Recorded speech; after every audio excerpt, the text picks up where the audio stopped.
Oxygen वैसे ही रह जाता है।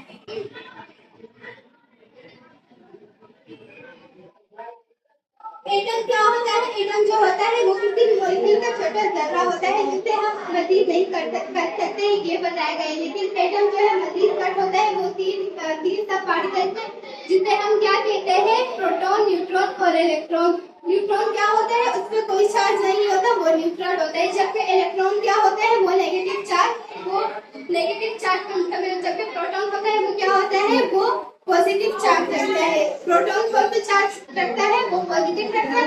और इलेक्ट्रॉन क्या होता है? वो नेगेटिव होता है। और न्यूट्रॉन हमारे पास न्यूट्रल होता है। मेटल किसे कहते हैं? मेटल वो चीज जिसको कोई वजन हो या कोई जगह घेरे हम उसे क्या कहते हैं? मेटल कहते हैं। कोई भी मादा जिसका कोई वजन हो और वो क्या करे? जगह घेरे, वो हमारे पास क्या कहलाता है? मेटल कहलाता है, मादा कहलाता है। हमारे इर्द गिर्द जितनी भी चीजें पाई जाती है वो क्या होते हैं? हमारे पास मेटल होता है।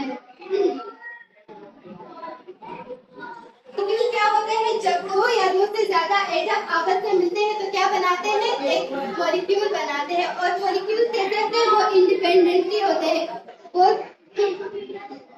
मॉलिक्यूल जो होते हैं वो इंडिपेंडेंटली एग्जिस्ट करते हैं। वो सिर्फ एटम से भी मिलकर क्या बनाते हैं? मॉलिक्यूल बनाते हैं। और जब डिफरेंट एटम आपस में मिलते हैं तब भी क्या करते हैं? मॉलिक्यूल बनाते हैं। चाहे वो दो सेम एटम्स हो या डिफरेंट एटम्स हो, क्या मिलकर बनाते हैं?